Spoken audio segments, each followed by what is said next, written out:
पशुपति व्रत को समझ लेना। कई माताएं गलती करती हैं, कई माताएं व्रत को नए नए तरह से करती हैं। कोई कुछ बताता है, कोई कुछ बताता है, कोई कुछ बताता है। उस व्रत को आप समझ लीजिए। पशुपति व्रत 5 सोमवार का होता है। बीच में किसी सोमवार पर यदि एकादशी पड़ जाए या कोई तीज पड़ गई या कोई त्योहार पड़ गया, कोई नवरात्रि का व्रत कर रहे हो या कोई त्योहार का व्रत कर रहे हो या कोई तिथि का व्रत कर रहे हो और उस दिन सोमवार पड़ गया, अब आपने विचार करा कि मेरा पशुपति का भी व्रत है और साथ में तीज का भी व्रत है, तो कौन सा व्रत करूं मैं? तो उस समय पर आपको पशुपति व्रत छोड़ देना चाहिए। फिर आप तीज का व्रत कर लो या चतुर्थी का करती हो तो चतुर्थी का करो, छठ का करती हो तो छठ का करो, नवरात्र के व्रत करती हो तो नवरात्र के करो। 5 व्रत पशुपति होते हैं। व्रत करने के लिए जब आप निश्चित करें कि मुझे इस सोमवार से पशुपतिनाथ के व्रत करना है, ध्यान रखना उस दिन सुबह स्नान करने के बाद में बड़े प्रेम से पूजन की थाली लगा लो। उसमें चंदन, अबीर, गुलाल, जो भी आप रखना चाहें, रौली, चावल, मौली, जनेऊ, पंचामृत, चाहो तो अलग अलग ले जाओ, चाहो तो एक साथ मिलाकर ले जाओ। भगवान शंकर की पूजन करो सुबह के समय पर और शिव जी का पूजन कर कर, आराधना कर कर भगवान शंकर से प्रार्थना करो, हे शिव जी, हे ओगड़दानी, हे त्रिकालदर्शी, हे कैलाशी, अविनाशी, आज से मैंने पशुपति व्रत प्रारंभ करे। बाबा, मेरा ये व्रत इस कार्य के लिए मैं कर रही हूं, आप स्वीकार करना। बाबा को निवेदन करना। पूजन का सामान थाली में उतना लेकर जाना कि सुबह भी काम आ जाए और शाम को भी काम आ जाए।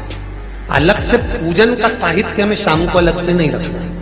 थाली में उतना ही रख के ले जाओ जितना सुबह भी काम आए और शाम को भी काम आए। बाबा को निवेदन कर कर पूजा की थाली वापस ले आओ।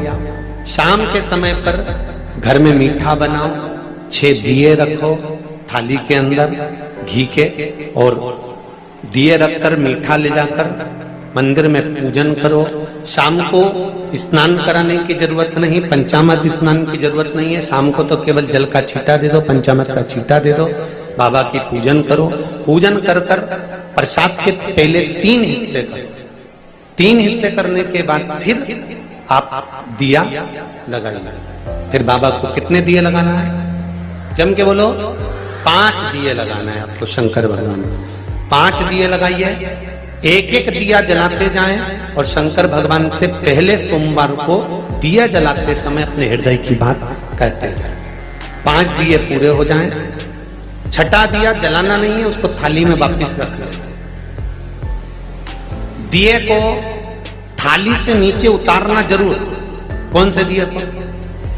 जम के बोलो जरा। छठे दिए को मंदिर में उतारना जरूर और फिर वापस थाली में रख लेना है। प्रसाद 2 हिस्से मंदिर में छोड़ना है, 1 हिस्सा थाली में रख के ले आना है। पूजन कर कर बाबा को निवेदन कर कर वापस आइए। शाम को जब घर में प्रवेश करो, सीधे हाथ की ओर घर में अंदर जाते समय अपना जो राइट हैंड हो, अपना जो सीधा हाथ हो, उस ओर बैठो और बैठने के बाद उस दिए को प्रकट कर लो, प्रज्वलित कर लो। वहां पर भी शिव जी से प्रार्थना करो, हमारा यह कार्य है, सफल करिएगा। बाबा से निवेदन करके घर के अंदर प्रवेश कर जाओ।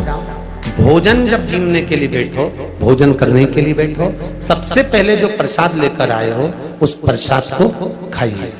जो प्रसाद आप लेकर आए उस प्रसाद में से किसी को नहीं देना है, आपको अकेले खाना। उतना ही प्रसाद लेकर जाना जितना खब जाए, छोड़ना भी नहीं। सबसे पहले प्रसाद खाइए, उसके बाद में भोजन करिए। इस व्रत में सुबह आप फलहार कर सकते हो, शाम को भोजन कर सकते हो।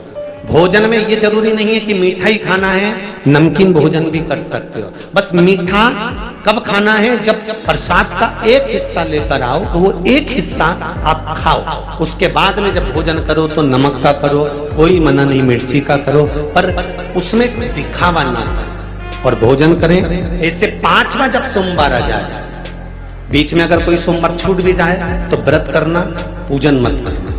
कोई रजो धर्म आ गया, रजस्वला धर्म आ गया, कोई कार्य आ गया, तो उसमें पूजन करना, पूजन नहीं करना है, उसमें व्रत जरूर करना। और जब 5वां व्रत रहे, और 5वां व्रत जब रहे, तो उस 5वें व्रत में जब सुबह पूजन करिए, शाम को पूजन करो, तो शाम को भगवान पर 108 या तो चावल के दाने, मूंग के दाने, या बेलपत्र, या फूल की पत्ती, जो भी 108 चढ़ा सकते हो, भगवान को चढ़ाकर एक श्रीफल 11 रुपए उस पे रखकर शिव जी से निवेदन कर कर घर पर आ जाइए, दिया लगाइए और बाबा से निवेदन कर कर प्रसाद पाइए। अगर नियम से कर लिया तो मेरा विश्वास कहता है 5 सोमवार के अंदर ही आपका काम हो जाएगा, 5वें तक पहुंचोगे। ये शिव 5 व्रत पूर्ण, एकादशी पड़ जाए, रजस्वला धर्म पड़ जाए, कोई कारण पड़ जाए, तो फिर व्रत को आगे बढ़ाए। पर 5 गिनती। पशुपतिनाथ भगवान का स्मरण देवताओं ने किया, समय आया, आगे वर्णन आया, अंधकासुर मारा गया, हिरण्याक्ष को क्रोध आ गया, तुरंत विचार कर लिया कि अब मैं तप करूंगा, ब्रह्मा जी से वर प्राप्त करूंगा। तब ब्रह्मदेव से वर प्राप्त करा, ना नीचे मरूं ना ऊपर मरूं, ना अंदर मरूं ना, बोलते जाओ, बाहर, ना अस्त्र से मरूं, ना नर से, ना दिन में, ना ही 12 महीने में। वर मांगा था, ना 12 महीने में नहीं मरूं, मेरे लिए कोई 13वां महीना। ब्रह्मा जी ने कह दिया तथास्तु, और हुआ वही। आया घर, धर्मपत्नी नहीं थी, कहां गई? इंद्र ले गए। इंद्र क्या गए? तो देवऋषि नारद ले गए। नारद जी क्या? इंद्र जिस नारी को लेकर आए थे, हिरण्यकशिपु की पत्नी को, वो पत्नी देवऋषि नारद की यहाँ गर्भित थी, और गर्भित नारी को देवऋषि नारद ने जो ज्ञान प्रदान करा, उस ज्ञान के बल से गर्भ से जो संतान उत्पन्न हुई, उसने जन्म लेते से ही भगवान के नाम का आह्लाद करा, उसी का नाम प्रहलाद हो गया। वो प्रहलाद प्रकट। पूछा हिरण्यकशिपु ने, मेरी धर्मपत्नी आपके यहाँ? हाँ, ये आपका पुत्र, ले जाओ। गुरु का काम केवल इतना ही है, संस्कार देने का है, राष्ट्र को संवारने का है, संस्कृति की ओर लेकर जाने का है, सभ्यता की ओर लेकर जाने का है। गलत मार्ग पर अगर कोई चल रहा है तो उसको सतमार्ग बताने का है। गुरु सतमार्ग की ओर लेकर जाता है, और वो किया। देवऋषि नारद ने गर्भस्थ बालक को जो ज्ञान दिया है, उसके बराबर कोई ज्ञान नहीं दे सकता।